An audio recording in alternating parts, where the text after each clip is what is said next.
Hello, loves. I don't know what's going to come out today, but I'm being guided to sit in front of the camera and just go. As many of you probably noticed, if you follow my soul messages, you know that I didn't do an April one. It feels like this is a version of that, but the energy has been so weird and so wild and so what the hell is this? And I'll explain a little bit. I needed to take a break. There's a whole energy of bucking the system that's coming up that I've been feeling and that I've really needed to lean into. So I've been doing these soul messages for 4.5 years, solid, every month, haven't taken a break. And this month it was like, no, everything in me was like, no, I'm not doing anything anymore that feels like it's in energy of obligation, that it's in the energy of the matrix, the hamster wheel, the Monday through Friday 9 to 5, the grind, all of that stuff that we are so deeply, deeply entrenched in a way that I don't even think we realize how much that is running our lives. And it's this sense of obligation. I mean, that's just the word that keeps coming to me. And so I needed to take a pause, and that's felt really good. And also, I'm sitting in a place now where there's so much information coming, and I'm feeling like I want to share it, but I'm noticing that for me, the format, something about that has to shift and change. So it's either, I'm not doing it on a monthly basis, because that feels like part of that hamster wheel. Like I'll realize it's the end of the month, and then I'm like, oh shoot, I have to hurry up and get my newsletter out, and I have to get out, the soul message, and it's that rhythm. And I noticed this with moon ceremony too. I canceled those as well. There's this feeling of the hamster wheel that's entrenched in that. As my kitty cat's whining. It's like, oh, it's the end of the month, we have to rush to do this. Oh, it's the beginning of the month, we have to rush to do this. It's the beginning of the year, we have to be doing this, this, and this. It's like there's this way that we've been programmed to think and feel and act and behave and respond in a way that is from the outside in. And I talked about this on one of my messages, maybe it was the March soul message, I don't remember, but this way that we're being called to shift and start moving from the inside out. So there's this energy. I'm taking a course with a new teacher for me, Amanda Flaker, if you want to look her up. But she has been talking about this. It's kind of like, she calls it the creative urge. The term that I would use is like primal fire, like your creative fire. It's in the sacral chakra. It's like it rises from the root. This was kind of the basis of the mentorship that I taught last year, which I don't know if I'm teaching this year either.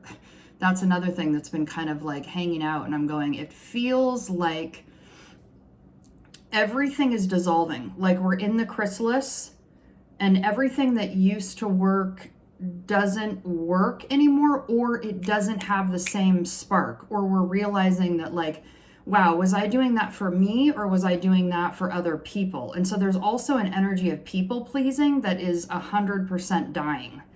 It's like, or at least for me, I don't know, maybe I'm curious to hear, other people's perspective, but it feels like, ooh, that sense of like, oh, well, I need to do this because other people expect it of me. And so I had to like tune into that too, like even with the soul messages, and go, am I doing this because out of habit, because I've been doing it for so long and it's just what I do? And what I'm finding in this moment is like, yes, I desire to be able to bring, this is one of my gifts. This is one of my tools. This is a tool that I use in individual sessions, in channeling for people. Like this is one of my gifts. I love it. I want to be able to share it with people. And also, I don't want to do it on a train track. I don't want to do it on like, oh, it's time to do this. It has that like fiscal year, that whole thing. That feels like what it's doing is it's disconnecting us from that fire. Like, what is it that we actually desire to create? And are we doing it because we want to, or are we doing it because we think we have to? And it feels like it's like one at a time, like each individual person kind of pulling their tentacles out of this habitual patterning that's going to shift the collective forward. And it's like the power of that, the light of that grows and grows and grows to shift into something new when each individual person has the courage to pull their tentacles out of that friggin' pattern. And it's really hard to do, right? Because our money system is built on it. You know, we pay rent or mortgage on a monthly basis. You know, we're like, this pattern is so deeply entrenched. This is why I'm saying it's like, it's on a physical body habitual level. And, you know, the patterning, the people pleasing, all that stuff has been up so big. And it's like we have to pull, like, completely disconnect from everything that we are used to doing in order to hear the sound of our own goddamn voice. It's like, what is it that I actually want to do? What is it that I want to create? What is it that I am here to do? And I talked about it on a short reel. This idea of like what you're here to do is the thing that makes you different. It's the thing that is like your freak flag. It is the thing that makes you unique and wild and different. Like my intuitive skills and this sensitivity that I have had for reading energy has been with me my whole life. And I have been shamed about it. I have been told that I'm weird and, you know, whatever. And so there's this way that when you hear messages like that over and over again, you pull your gifts in and you feel ashamed of them or embarrassed of them, or like, one of mine I notice is like, I don't want to be too big. So I pull back and I don't share as much of who I am or, you know, what I'm doing. Like it may even, I'm almost feeling like it's actually that I want to share more videos, but I don't want to do it in this rote routine of like, it's the beginning of the month and so I have to do it. That feels like a snooze fest to me. Like I do not want to do that anymore. If it does not feel in the moment passionate, that's another thing. There's this present moment thing of like, when you let go of all that habitual patterning, it brings you right into the present moment. And it's like the present moment is the only thing that you have any goddamn control over.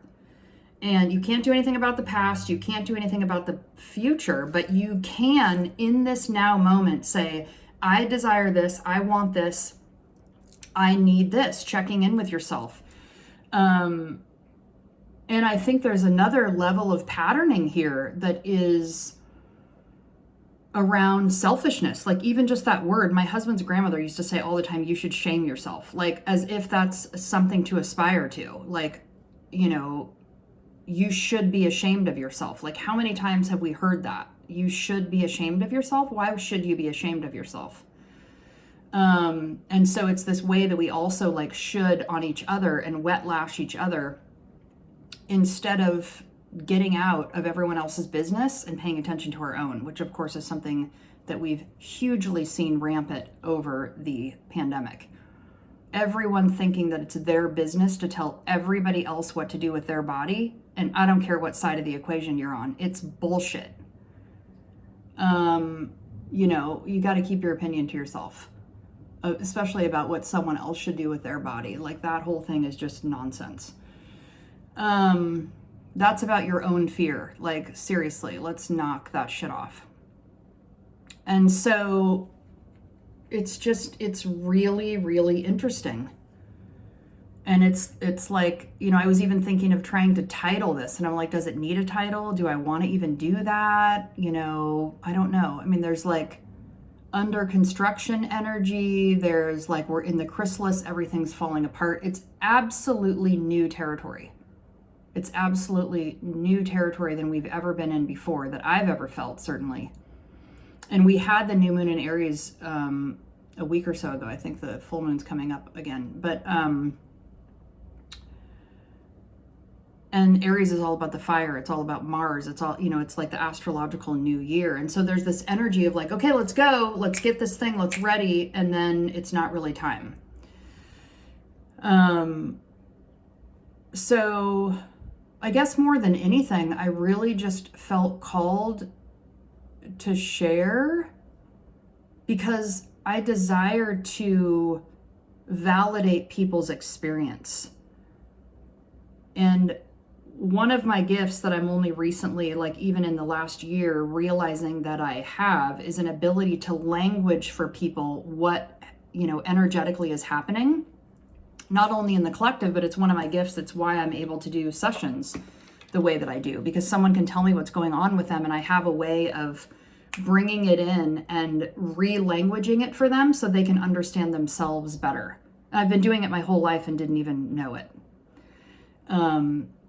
But this is that thing of that individual, unique thing that you are here to do that is being called forward right now. It's like we have to stop being embarrassed about the thing that we do that is so beautiful and so unique and exactly what we're here to do. And when we're in our uniqueness, we create the rainbow on the planet. We create the prism. And when we're trying to be like everyone else, we're in the habitual loop again. We're trying to fit in instead of stand out. And not that we necessarily need, to stand out, but we do need to be who we authentically are. And don't you love it? Like when you meet someone that is so uniquely who they are, it is such a breath of fresh air.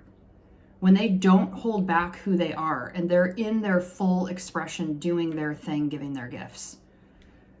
It's one of the reasons I do the work that I do even at all, is because I feel like one of my gifts is one of the things that I'm here to do is help, even like it's starting to lean in more that it's like empath entrepreneurs that are my clients, because most of the clients that I see happen to be entrepreneurs and are usually sensitive or empathic in some way, or they wouldn't be seeking the kind of work that I do.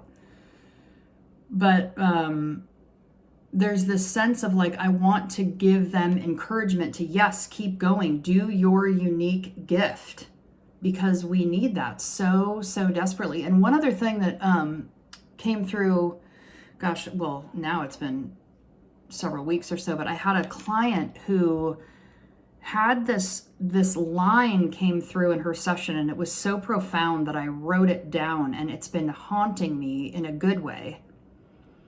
And they said she's an entrepreneur as well and is working on kind of a new mission, and there's all these different, aspects of it that may seemingly not go together. And they said, marry everything that you love in one place. And I was like, oh my God, what they're really talking about is a larger teaching. And it feels like it's about this way that we have been dismembered. We have been, what's another word for it? The word's not coming to me, but it's like categorized. When you are, especially if you work like a 9-to-5 job, when you're at work, you're supposed to just be an employee. You're not supposed to be a mom. You're not supposed to be a wife. You're not supposed to be, in a relationship. You're not supposed to have any other needs outside of what you're doing when you're at work. It's one of the things I absolutely friggin' hated about corporate life. And even the job that I had was way more open and fluid than a lot of corporate jobs. But there's this feeling of, you have to categorize yourself, and you can only be that one thing when you're in that job. And then when you're home, you're supposed to only be a mother and not have any other needs and not have your mind anywhere else. And when you're partnering or when you're doing your friend thing, like you're only supposed to be doing those things. And I just find that really unique. It's like, And you can see that in the external world, how divisive everything is and how like sectioned out and quartered out we are. But diversity is what makes the world go round. You don't see all the trees being the same. You don't see all the animals being the same. You don't see all the plants and the flowers being the same. And if any one of those things were not here, we would not have the vibrancy that we have. And so there's this way that we are being called to like really, really step into our uniqueness. And even in this, even me sitting here in this video, I'm like, I don't even know what the hell I'm going to say. I literally don't even know what I'm going to say. Is this a soul message? Is this an update? I don't know. I'm just talking. I'm just bringing through what I'm like, heard the message, like it's time, just go ahead. And,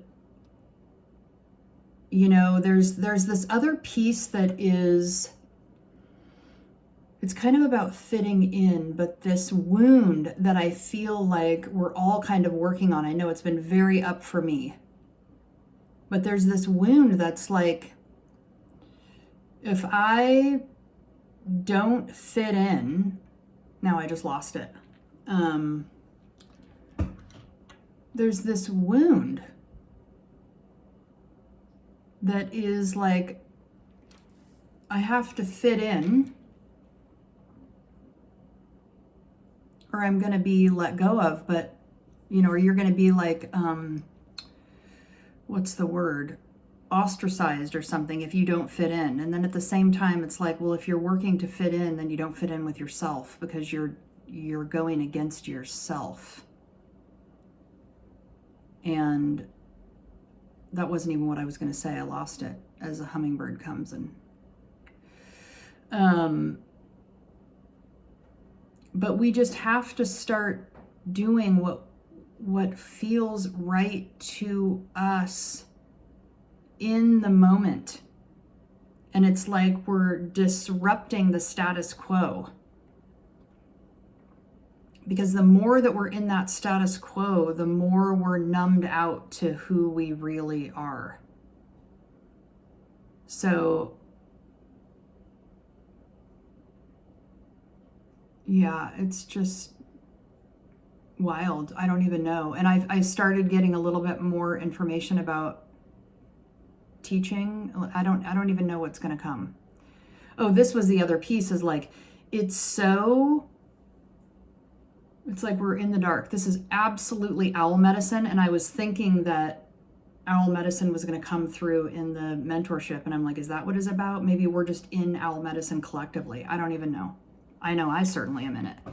But this feeling of we're flying in the dark, we're learning to navigate without having all of the markers, without having all of the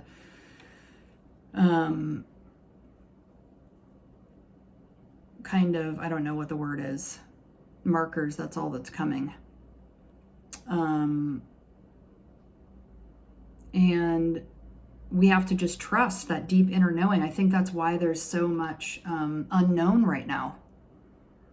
Because we need to really come into like what feels right in our gut. And every decision that we're making, it's like, does that feel right? No, don't want to go there. Even if it's something that you've always done.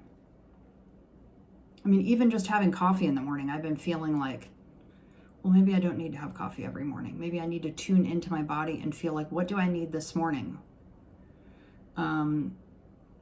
So yeah, it's really wild. And it's been so wonky and so messy and muddy, and like we're dissolving in the goo. I'm like, it's happening to me too. So I don't even know how to report on this. I don't know how to even talk about this. And at the same time, I've been hearing it from multiple people that they're in this place. And I'm like, oh, okay, it's time to talk about this, even though it's not linear. And that's the other thing. There's like this circular feminine energy. I've been talking about the rise of the feminine for years now. And I feel like this month, like it's actually finally starting to anchor in, and it's loosening our grip on that left, right habitual showing up, alarm clock, get going, doing what you're supposed to be doing. I don't know. I brought my cards here and I wasn't sure if I was going to pull one, but I feel like I want to now. So I just want to encourage people. I mean, I didn't prepare for this, so I didn't write down any items for the month or any of that stuff, but I feel like I really want to encourage you. And what I'm practicing too is whatever would be your natural, normal, habitual response, do the absolute opposite of that. And just try it. Just see what it's like. Even I went to go take my daughter to school today, except also as with the wackadoo energies, it was in the 70s here last week and today it's snowing. What? Like we all woke up and so school was canceled, but I this morning was intentionally going to take her a different route to school. Interesting. How does this card? Okay, so the hunter, it's like, okay, are we on the hunt here? And there's like light that we're going into from the darkness. Billy has a lot to say about it. Really? I love him. I mean, even still, like never in a million years did I think I would be a cat person. This is another like totally wackadoo. We were looking for a dog. And then we get what we thought was a female cat. And then now it turns out it's a boy. Okay, the hunter, the seeker, the pursuer, the predator. The hunter hunts. They are on a precise mission with an aim. To return home empty-handed would be to fail, which is not an option in the hunter's eye. This archetype will journey far and wide, seeking the prize that calls to its heart or stomach. This is that desire, that passion, and the fire that sits at the base of the spine, the Kundalini energy in the sacral chakra. That was me talking. Tales of bravery and feats of strength often result, creating a life full of adventure. Okay, I want to stop on the word strength because the strength card in the tarot, the vision of that keeps coming. And it's, if you look at the card, it's a woman holding a lion's mouth open and it's like she's taming the lion. And that's what we're learning to do too. Okay, this is really interesting because I forgot about this piece. There's, a desire to get out of the rote habitual routine. However, and what seems counterintuitive and off about this, but feels true to me, is that by creating other routines that are intentional, that you actually want to do, helps you get out of the bullshit habitual routines that you've been doing without being aware of it. So I'm talking about like diet, exercise, meditation, chanting, like those kind of things that feel like strength training, like spiritual boot camp. I'm doing right now on the Peloton a 30-day challenge to do something every day. And already it's only like a week and a half in and I'm dying. I'm like, oh my God, I don't want to do it. No, are you kidding? I have to do it again. But it feels like it's helping us to it feels like it's helping me to pop the train tracks off of the track, even though it's another routine. But it's almost like when you're in meditation and you're focusing on your breath or sound, or your belly, like wherever you're placing your focus. It's spiritual strength training that's letting you focus on something else so that you don't follow the mind in all of the places that it wants to take you. Do you know what I'm saying? So it's like doing a new pattern to break an old pattern. Okay, the hunter is skillful, quick, decisive, and results-oriented. Like the great hunting goddess Artemis, who carries her quiver upon her back, the hunter typically has a weapon of choice. When this card appears, I feel like that weapon of choice is like whatever it is that you choose to do that's off of the old pattern. Like whatever tool you use to get you off of that. The hunter, okay, I said that already. When this card appears, it is critical that you ask 3 questions. What am I hunting? Why am I hunting it? And is the weapon I hold so tightly in my grip truly needed for the task at hand? That could not be more on point. Because it's like we have to tune into ourselves and say, what am I hunting? What am I doing with my life and why? Those 2 are in those first questions. What am I hunting and why am I hunting it? Like really, truly ask yourself, what am I doing and why am I doing it?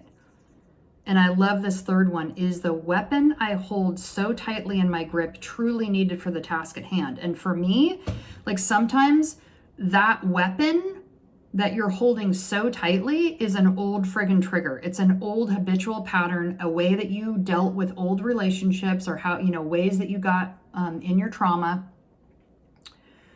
and got in trouble by responding to something that's in the current moment that has nothing to do with a trauma that happened, in your childhood or at some other time. And it's like your body's responding because it thinks, oh, maybe that's that same threat, but also maybe it's not. When light, focused, energized, respectful, seasoned. When dark, irresponsible, violates, violent, poaching. To go deeper, Frida Kahlo's The Wounded Deer. If ever there was an anomaly breaker, it's Frida Kahlo. That's great. Study the Greek goddess Artemis. Notice her nuanced relationship to the moon, the earth, and the feminine.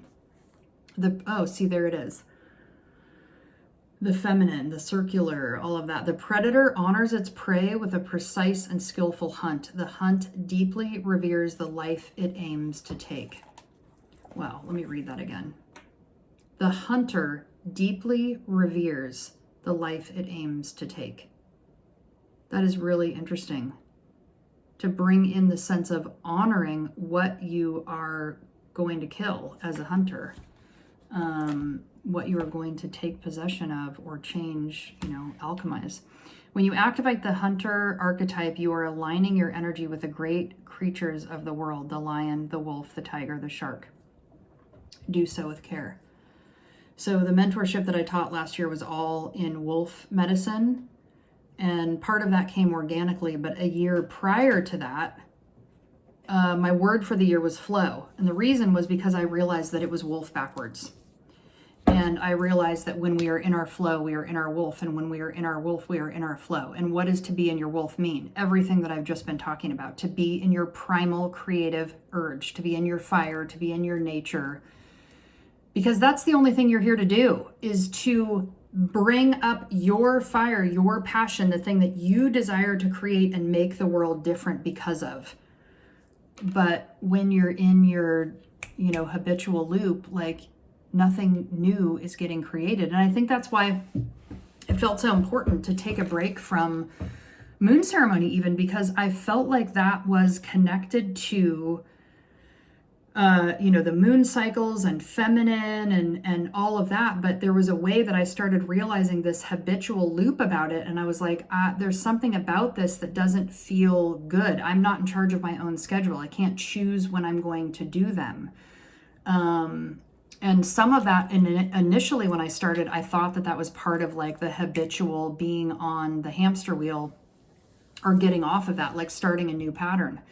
And then I realized, no, this doesn't feel good to me. I need to offer those ceremonies because really they're a group healing. I need to offer those group healings when I feel called to do it, when I get the message from spirit, like, oh, it's time to do that right now.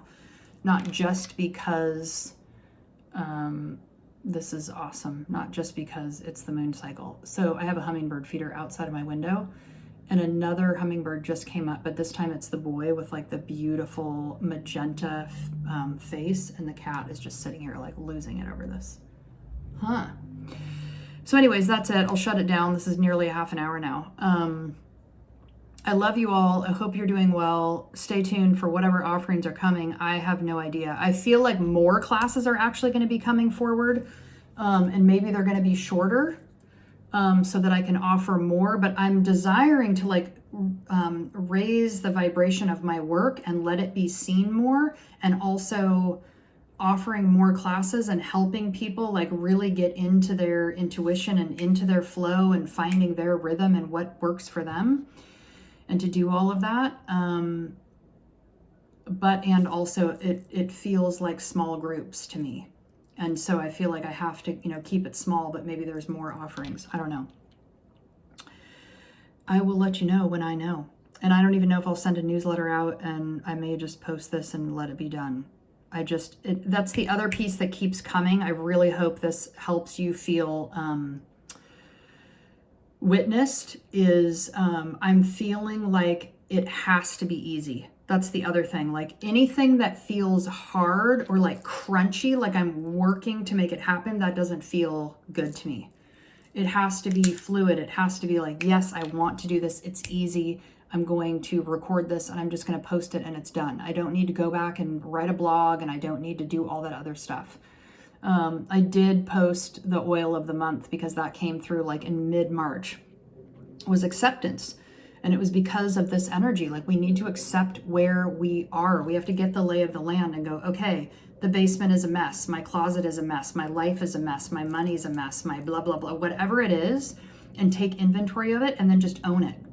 Because there's so much power in just looking at it. And, you know, I've gone through all my closets. I've cleaned the basement out. I have the attic left to do.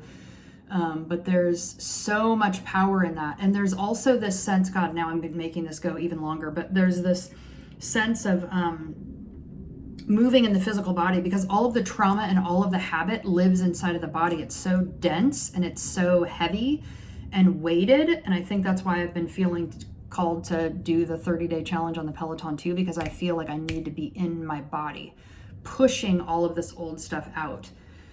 And even when I cleaned up my closet, I'm like, wow, like I had a day or two after taking everything to Goodwill, and I took a bunch of stuff for resale and everything, and I had to have a moment. It was emotional because we don't realize that all that stuff we hang on to has memory. It has, like, I was going through my closet going, this is like old versions of me, and some of them I miss, and some of them I'm like, oh, I'm so sad for her that she felt so disempowered back at that time. I'm so sad for her that she felt like she needed to do this, that, or the other thing to be enough or to fit in, and like enough of all that shit. So anyways, I love you. I hope you're doing well. You know, reach out if you desire to work with me. I am doing one-on-one sessions still. And I do think I'm going to change up the way I'm doing my packages, because I want to create a deeper, larger container for people. So I think it's going to go in like a 3-month or 6-month thing. I used to do it that way, and then I kind of changed it up. So that there's a way, that there's a commitment that you're making to yourself that says, I'm showing up every week or every other week. Even if I don't think I have something to work on, because it's just like therapy. When you go and you schedule it and you have it every week, like sometimes you go and you're like, oh my God, I have this crazy situation happen I really need help with.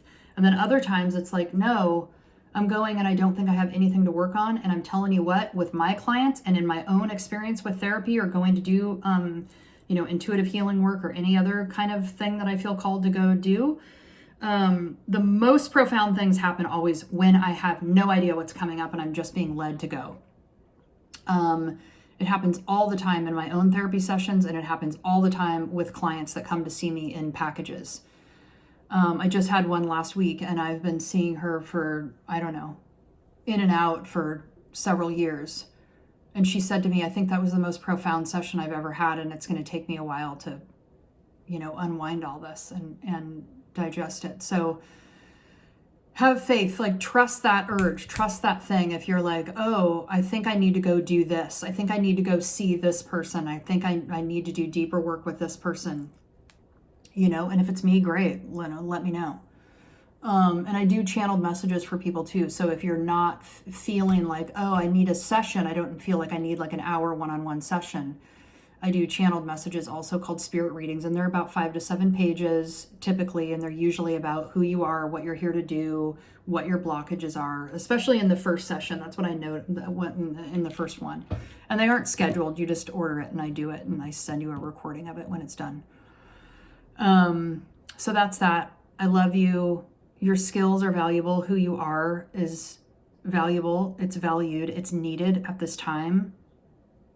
It's the only way we're getting out of this. Like, it's, to me, it's the only way forward right now, is to drop all the things that you think you're supposed to be doing and pick up the thing that you know you're here to do.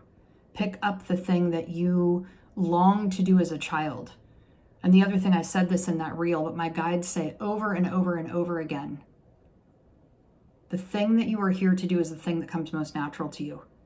It's like the way you laugh. It's the way you carry your energy. It's so easy, and we discount it because it's easy and we don't think it has any value. But everyone else thinks it has value, and everyone else is like, looking over their shoulder with a furrowed brow going, why isn't she doing that? Why don't you just do this thing? Because it's so obvious to everyone else what you should be doing, but we don't see it. And of course, all the programming and everyone shaming us and telling us we shouldn't be that way. But you're not shamed here, baby. I'm telling you, do the thing that you should be doing, that you know, you like inside your gut, you know you're here to do. All right, I love you. I'm shutting it down now. Namaste. Have a wonderful month. I don't know when I'll do another one. I really don't. It's all on a wing and a prayer right now. Okay, love you. Namaste.